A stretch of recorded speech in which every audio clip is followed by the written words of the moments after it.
La parole de Dieu est ta vie. La parole de Dieu est ta vie. Dis, la parole de Dieu est ma vie. La parole de Dieu est ma vie. La parole de Dieu est ma vie. Seigneur, aide-moi à méditer ta parole, car je veux vivre. Je veux vivre. Je veux vivre. J'ai besoin d'être protégé par ta parole. Seigneur, aide-moi à méditer ta parole. Ta parole, car ta parole est ma vie et je veux vivre. Et puis garde-la, car elle est ta vie.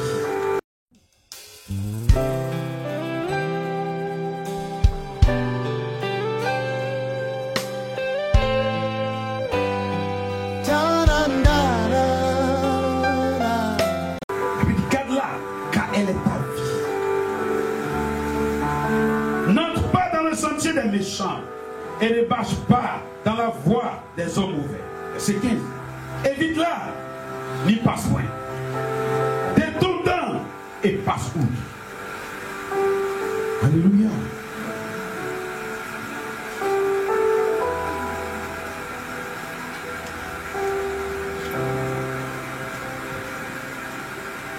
Je continue à parler du verset 20 dans le même chapitre 4. Dis mon fils, sois attentif à mes paroles. Prête oreille à mes discours. Qu'il ne s'éloigne pas de tes yeux. Garde-le dans le fond de ton cœur. Car c'est la vie pour ceux qui les trouvent. C'est la santé pour tout leur corps. Alléluia. Amen. Attends, je répète le verset 20. Car la parole de Dieu est la vie pour ceux qui les trouvent. Mais vous avez la parole. Nous avons la parole. La Bible dit, c'est la vie pour ceux qui la trouvent. C'est la santé pour tout le corps. C'est la santé pour tout le corps. La parole de Dieu est la santé de ton corps. La santé de ton ventre, de ta tête, de ton estomac. Mal au dos, voilà la santé. La parole de Dieu est la santé. La santé, c'est le médicament. Ce dont tu souffres, voilà le médicament. Alléluia. Tu ne mourras pas. Elle est la vie. Elle est le médicament pour tout le corps. Mes chers parents, pourquoi nous mourons si tôt? Pourquoi le malin nous frappe? Nous avons la parole de Dieu qui est la vie, qui nous protège. Nous méditons, nous n'allons pas chanceler, nous n'allons pas tomber. Attention. Pourquoi on ne lit pas la Bible? Nuit et jour.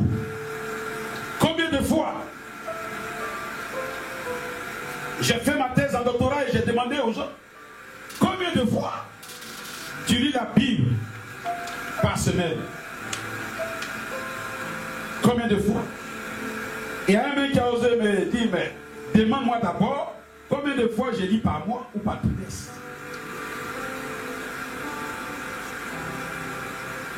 La Bible est devenue un livre de dimanche. Mais pourquoi le malheur ne va pas nous frapper? L'Éternel est avec toi. Mais la chose qui te protège, le gris-gris spirituel qui te protège, c'est la Bible. Tu n'ouvres pas, tu ne la médites pas. Dieu dit, si tu ne la médites pas, tu vas mourir, tu ne seras pas protégé. Tes jours ne vont pas s'augmenter. Mais si tes jours ne s'augmentent pas, tes jours vont diminuer. Au lieu de 120 ans à 40 ans, vous allez mourir. Voilà le problème. Une des réponses que nous pouvons donner aujourd'hui. Si l'Éternel est avec nous, pourquoi le malheur nous frappe? Le malheur nous frappe parce que nous ne méditons pas la parole de Dieu, car la parole de Dieu nous protège. Le malheur nous frappe parce que nous n'ouvrons pas la parole de Dieu pour la méditer. Le malheur nous frappe parce que nous ne suivons pas les prescriptions du Seigneur, les commandements du Seigneur, nous ne suivons pas la voie du Seigneur, nous ignorons ce qui est écrit dans la parole. L'ignorance tue. Le pire ennemi de l'homme, c'est l'ignorance. Pourtant, Satan connaît ces choses. Lisons Juge 1, verset 9. Ce qui s'est passé. Vous qui vous mettez à insulter les hommes de Dieu, à les critiquer. Satan même ne fait pas cela. Jude 1. Bon, Jude, le verset 9. Et pas Jude 1. Regardez ce qui s'est passé. Quand Moïse est mort, le diable est venu prendre le corps de Moïse. Un ange satanique est venu récupérer le corps de Moïse. Mais qu'est-ce que Dieu va faire? Dieu va envoyer son ange pour aller arracher le corps de Moïse. Mais quand il est venu, il a regardé l'ange satanique. Il n'a pas tiré son épée pour le frapper. Il n'a même pas insulté. Il pourrait dire que tu n'as pas honte. Tu étais avec nous là-bas. Mais tu es descendu, tu n'es rien. Mais tu persistes dans tes mauvaises voies. J'ai dit, lisons la parole.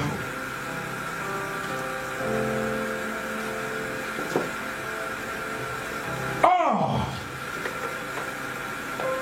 l'archange Michel, lorsqu'il contestait avec le diable et lui disputait le corps de Moïse, n'osa pas porter contre lui un jugement injurieux. Mais il dit que le Seigneur te reprend. Alléluia. Amen. Or, l'archange Michel, qui est venu disputer avec le diable le corps de Moïse, la Bible dit, il n'osa même pas l'injurer. Il n'osa même pas l'insulter. L'archange Michel, qui est venu discuter avec le diable le corps de Moïse, parce qu'il savait que Satan était son maître. Bien vrai que Satan n'est plus son maître, il est venu lutter le corps de Moïse. L'ange de l'Éternel est venu lutter le corps de Moïse avec le diable. La Bible dit, il n'osa même pas annoncer un propos injurieux. Bien vrai que Satan n'est plus son maître, le diable, l'ange, sait que même si quelqu'un a été ton maître, quelqu'un a prié une fois pour toi, quel que soit ce qu'il vit, laisse-le comme ça. La Bible dit ne touchez point à mes oins. Mais les chrétiens de maintenant, après avoir regardé les films de 19h, des télénovelas, comment on appelle ça? Télénovelas, ou bien quoi? Comment on appelle? Je ne sais pas comment on prononce ça, parce que je ne dirai pas. Télénovelas. Ah, on dit novelas. Télénovelas. C'est là-bas les films passent. Dès que j'en finis là-bas, dès que j'en finis la causerie, ils tombent sur les hommes de Dieu. Mais, au fur et à mesure que vous êtes en train de parler, la malédiction est en train de vous frapper. Les portes sataniques sont en train de s'ouvrir pour que le diable vous frappe. Alléluia. Dieu a dit, vous êtes des hommes, vous êtes des dieux, pourtant vous mourrez comme des hommes. Beaucoup de choses nous arrivent et ces choses nous font perdre notre divinité. On est plus spirituel, on est trop charnel, trop charnel, trop charnel. La chair tue, l'esprit vivifie. La chair nous tue. Encore, le corps glorieux que Dieu nous a donné c'est rempli de tatouages, de piercings. Mais ce n'est pas votre corps. Alléluia. Nous sommes fiancés à un époux. Nous sommes fiancés à un époux Christ. Nous sommes la femme de Dieu. Mais qui montre à Dieu que ce corps ne t'appartient pas. Ton corps est rempli de tatouages. Dieu ne te reconnaît point. Dieu n'est pas dans le tatouage. Lévitique 19, verset 28. Dieu n'est pas dedans. Dieu n'est pas dans les piercings. Percez ici, percez ici, percez ici. Les trous que Dieu voulait faire, Dieu a déjà fait. Ce que tu fais, c'est pour dire, le corps que tu m'as donné ne t'appartient pas. Le corps là, ce que je vais faire, j'ai fait, je m'en fous de toi. Maladie, le trou que tu as fait, c'est à travers ce trou que Satan rentre pour te brûler, pour te faire du mal. Le trou que tu as fait, c'est ce trou-là qui devient un trou spirituel, que les maladies rentrent dedans.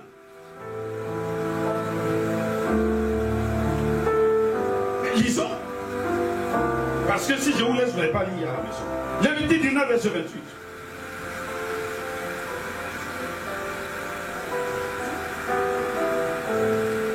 Alléluia.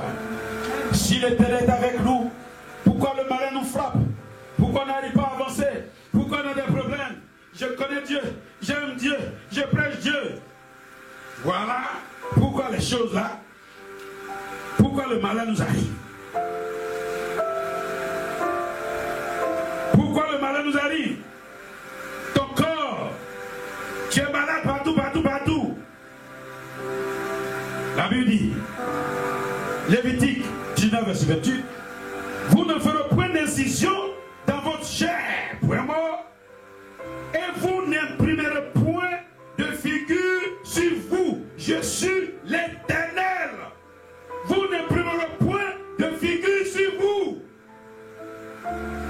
Vous ne ferez pas d'image sur vous. Et c'est Dieu qui a dit. Si tu le fais, tu désobéis à Dieu. Dieu n'est pas dans ça. Dieu n'est pas dans ça. Ils ont trouvé des arguments pour dire. Dieu là, c'est dans le cœur. C'est dans le cœur. C'est dans le cœur. Mais Dieu aussi a dit, ça là, vous ne devez pas faire ça. Alléluia. Amen. Alléluia. Ils vont trouver l'argument pour dire, mais tout ça là, c'est Ancien Testament. Tout ça là, c'est passé. Tout ça là, est-ce que quand Jésus est venu, est-ce que Jésus a parlé de ça? Mes chers amis, si tu veux trouver argument, il faut trouver argument. La Bible est claire là-dessus. La parole de Dieu ne passera point. Alléluia. La parole de Dieu ne passera point. La parole de Dieu demeure éternellement.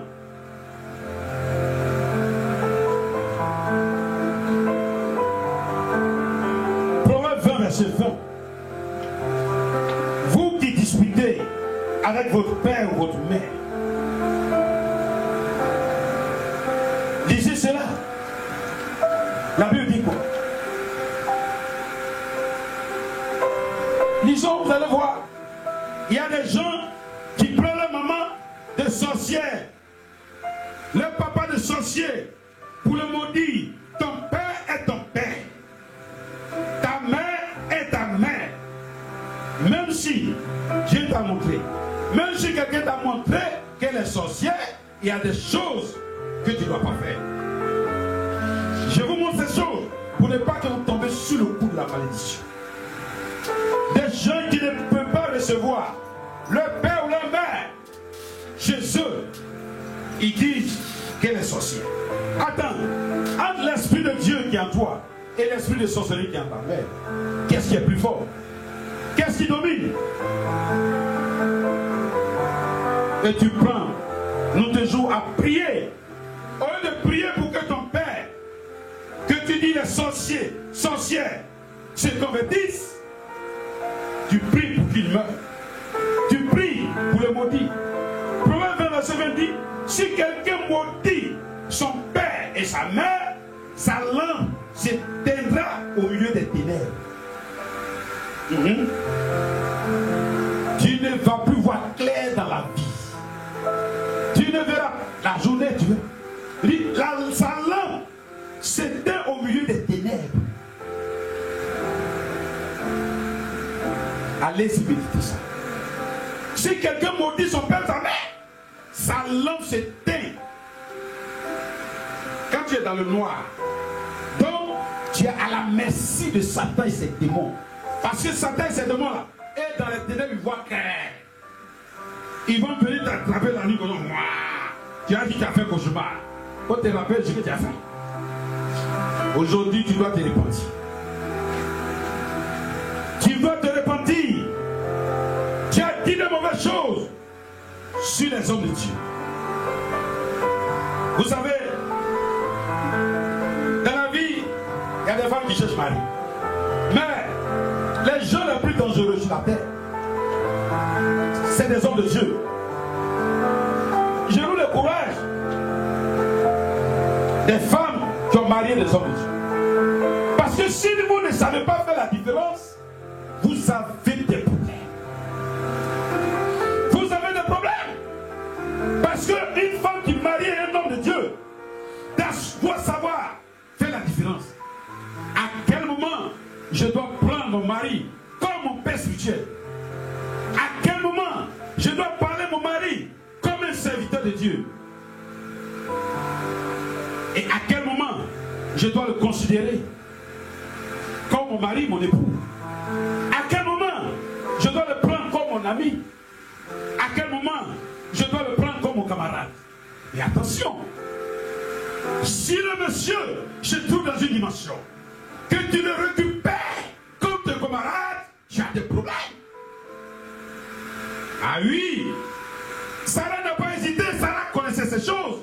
La Bible dit, Sarah appelait son mari. Sarah appelait Sarah. Il appelle Abraham, mon Seigneur, c'est fini. Elle a coupé court. Sarah appelle Abraham, son mari, mon Seigneur. Il dit, je ne vais pas avoir problème. Ce monsieur-là, je lui parle trop. Mais je ne peux pas faire la différence entre ce serviteur et mon mari. Je préfère l'appeler mon Seigneur. Regardez bien. Les enfants des pasteurs, regardez bien, beaucoup sont maudits. Beaucoup prennent la drogue. Ils font n'importe quoi. Ils sont à la merci du diable. Beaucoup sont maudits. Regardez-les bien. Observez bien. Leur papa est comme leur camarade. Parce qu'ils ne savent pas. Mais c'est un serviteur. C'est leur père spirituel. C'est qu'ils ont envie de dire. Ils se fâchent contre leur père. C'est pas leur faute. La parole de Dieu est la parole de Dieu. Ceux qui ne connaissent pas la parole de Dieu, Dieu il s'en fout. Il s'en fout. Tu prends la malédiction, qui a des problèmes dans la vie. Tu deviens vagabond, tu ne peux pas avoir travail, ton père prie, tu ne peux rien avoir. Ouvrez notre esprit. Ouvrons notre esprit à comprendre la parole. Regardons autour de nous. Ces choses nous arrivent. Si l'Éternel est avec nous, pourquoi ces choses nous arrivent? Ces choses nous arrivent par méconnaissance de la parole de Dieu. Ces choses nous arrivent parce que nous n'arrivons pas à pratiquer la parole. Ces choses nous arrivent parce que nous sommes ignorants de la parole de Dieu. La Bible dit, Proverbe 22, verset 28, ne déplacez pas les bornes anciennes que les pères ont posées. Ne déplacez pas les bornes. Ne déplacez pas les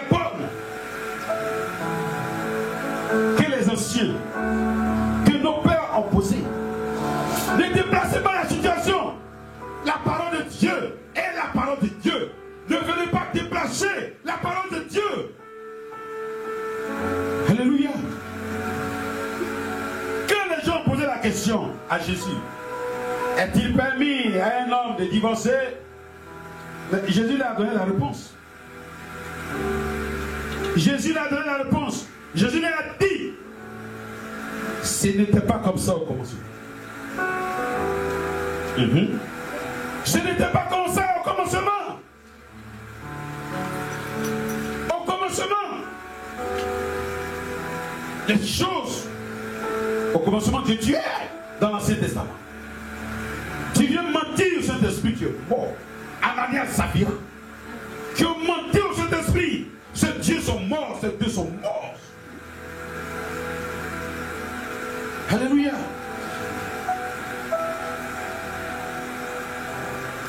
Et Jean 2.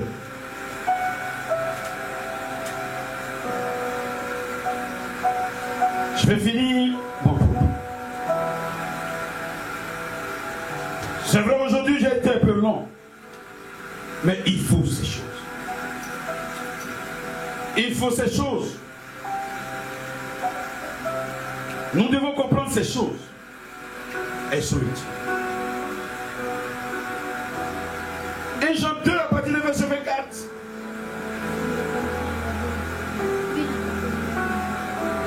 Que ce que vous avez entendu dès le commencement. Je voulais terminer mon message. Par ce point. Que ce que vous avez entendu dès le commencement demeure en vous. Ne sais pas. Ne laissez pas l'Ancien Testament pour dire que Jésus est mort à la croix. Son sang a coulé, c'est fini. La parole de Dieu demeure éternellement. Mais le sang de Jésus nous lave spirituellement. Mais et physiquement. Que ce que vous avez entendu dès le commencement demeure en vous. Si ce que vous avez entendu dès le commencement demeure en vous, vous demeurez aussi dans le Fils et dans le Père. Alléluia. Si ces paroles de l'Ancien Testament que vous avez entendues dès le commencement demeurent en vous, vous demeurez aussi dans le Fils et dans le Père. Attention.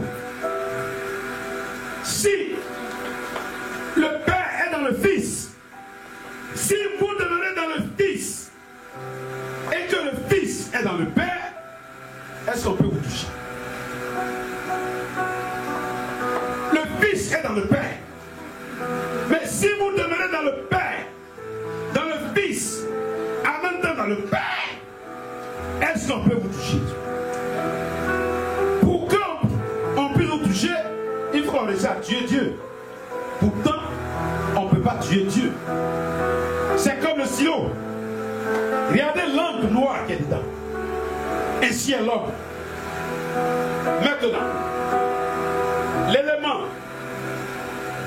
comment on enlève ça?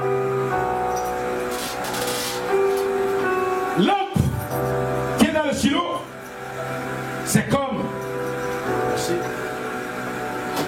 regardez bien, l'encre qui est là, c'est comme nous, c'est nous.